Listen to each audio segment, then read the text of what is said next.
வித்யா ரோஹிணிக்கு phone பண்ணி பேசுறாங்க. Madam என்ன ரொம்ப பிஸியா? இப்ப எல்லாம் போன் பண்றதே இல்ல, ஏன் எந்த பிரச்சனையும் இல்லையா? பிரச்சனை இருந்தாதான் இந்த வித்யாவை பத்தி ஞாபகம் வரும் அப்படின்னு சொல்லிட்டு கிண்டலா கேக்குறாங்க வித்யா. அதுக்கு ரோஹிணி சொல்றாங்க, ஏய் என்னடி கிண்டலா?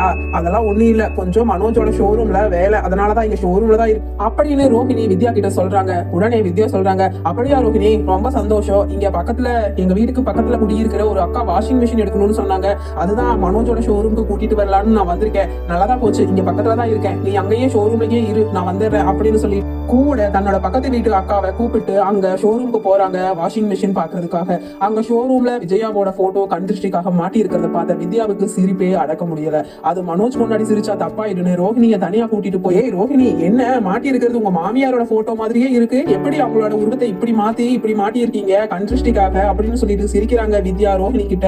உடனே ரோஹிணி, ஏய் வாய் கொஞ்சம் மூடிடி, ஏதாவது மனோஜ் பார்த்துட்டா பிரச்சனை ஆயிடும், அது எங்க ஆன்டி போட்டோ தான், ஆனா அது நாங்க கொடுத்து மாட்டல, அது வந்துட்டு ஒருத்த இங்க கண்திருஷ்டிக்காக வெளியில வித்துட்டு வந்தான், அந்த போட்டோவை இங்க கடையில வேலை செய்யற ஒரு எம்ப்ளாயி வாங்கி தான் வச்சிருந்தாரு, அதுக்கப்புறம் தான் அவருக்கே தெரியும் இதுதான் தன்னோட அம்மா போட்டோ அப்படின்னு பார்த்துட்டு தான் ஷாக் ஆகி கழட்டி எடுத்து உள்ள வச்சிருந்தாரு. ஆனா இது திரும்பவும் மாட்டி இருக்காரு, இதுக்கு பின்னாடி ஒரு பெரிய பேக்ரவுண்டே இருக்கு, அதை பத்தி நான் அப்புறம் சொல்றேன் வித்யா, வா அவங்களுக்கு கூட்டிட்டு போய் வாஷிங் மிஷின் வாங்கலாம் அப்படின்னு சொல்லிட்டு அங்க கூட வந்திருக்கிற பக்கத்து வீட்டு லேடியை கூட்டிட்டு போறாங்க வாஷிங் மிஷின் வாங்குறதுக்காக. அந்த லேடி அந்த போட்டோவை பார்த்துட்டு, என்னமா இது புதுசா கண்திருஷ்டி போட்டோ மாதிரி இருக்கு, நல்லா இருக்கே அப்படின்னு கேட்டுட்டு, அது மட்டும் இல்லாம இந்த போட்டோல மாட்டி இருக்கிற இந்த அம்மாவை எங்கேயோ பார்த்த மாதிரி இருக்கே, ஆமா ஆமா இந்த அம்மா பரதநாட்டிய கிளாஸ் கூட எடுக்கிறாங்களே, பரதநாட்டிய டான்சர் தானே, எனக்கு தெரியும் உங்க பேர் கூட விஜயா தானே அப்படின்னு சொல்லிட்டு ரோஹிணி கிட்ட கேட்கும் பொழுது, ஆமாங்க இது வந்துட்டு என்னோட ஆன்டி தான், என் வீட்டுக்காரரோட அம்மா அப்படின்னு அந்த விஜயாவோட கண்திருஷ்டி போட்டோவை பத்தின பேக்ரவுண்ட் எல்லாத்தையுமே எக்ஸ்பிளைன் பண்றாங்க கூட வித்யா கூட்டிட்டு வந்த லேடிக்கு ரோஹிணி.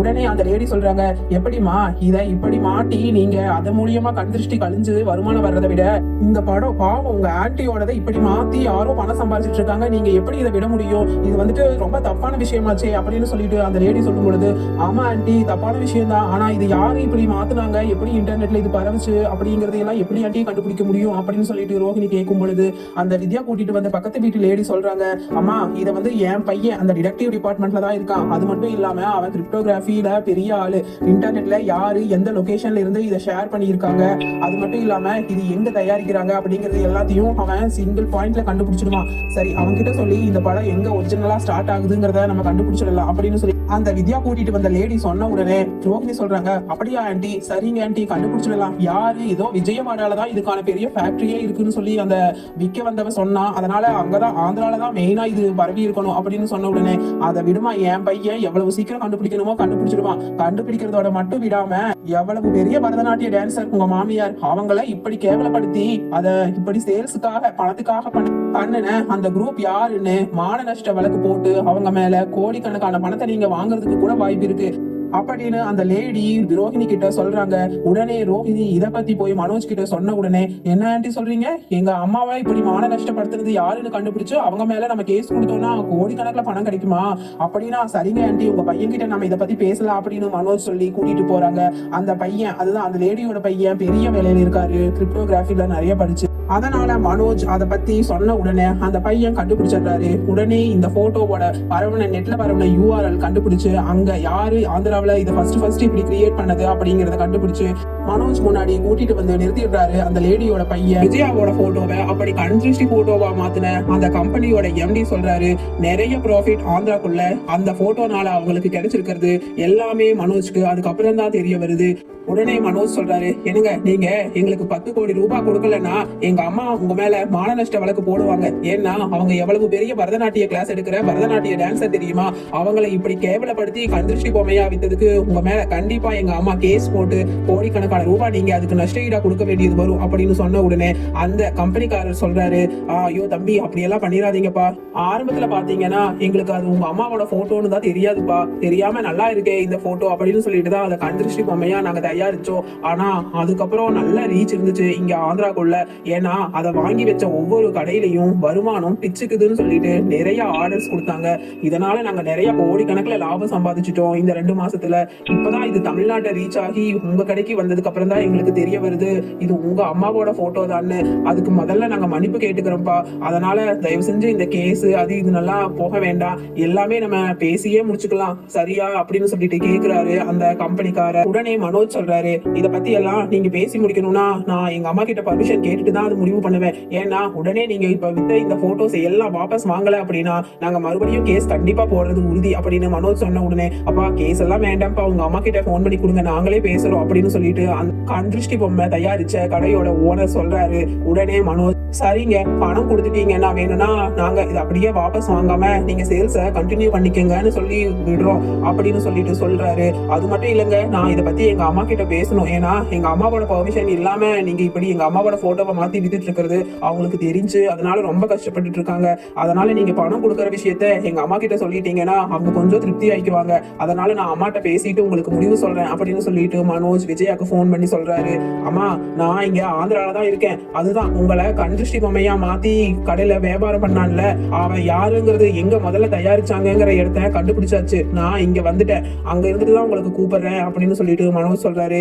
டே, கண்டுபிடிச்சிட்டியா? அவனை சும்மா விடாதடா, என் போட்டோவை எந்த மாதிரி மாத்தி எப்படியெல்லாம் சேல்ஸ் பண்ணிருக்கான்னு பாரு அப்படின்னு சொல்லிட்டு விஜயா சொல்றாங்க மனோஜ் கிட்ட.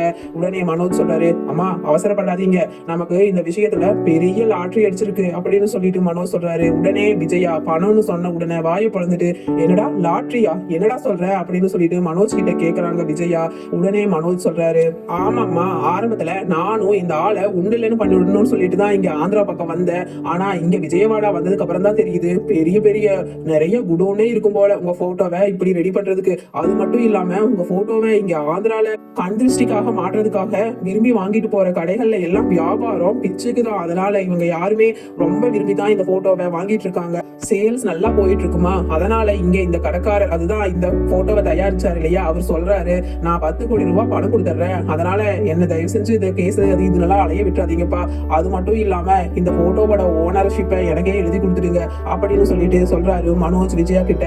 உடனே விஜயா சொல்றாங்க, சரிடா மனோஜ், இந்த போட்டோ தானே அது என்னோடது தான்ங்கிறது ஆந்திராக்குள்ள இருக்கிறவங்களுக்கு எல்லாம் யாருக்கும் தெரியாது இல்ல, அதனால அங்க ஆந்திராக்குள்ள மட்டும் சேல்ஸ் பண்ணிக்க சொல்ற மாதிரி பேசி பாருடா.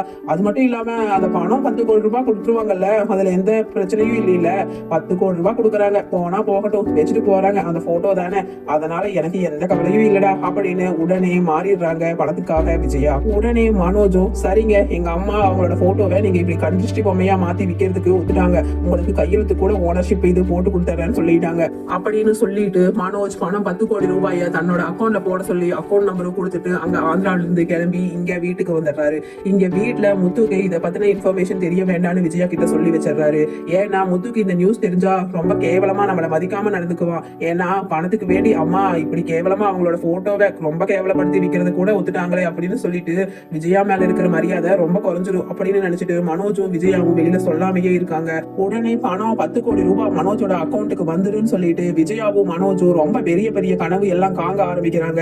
விஜயா பெரிய ஆடி கார்ல வந்து இறங்குற மாதிரியும் அதை விட பெரிய பங்களா கட்டுற மாதிரியும் கனவு காங்குறாங்க. ஆனா கொஞ்சம் கூட மனோஜும் விஜயாவும் கனவு காங்கறதுக்கு சம்மதமே இல்லாம ஒரு அதிர்ச்சியான இன்ஃபர்மேஷன் வருது.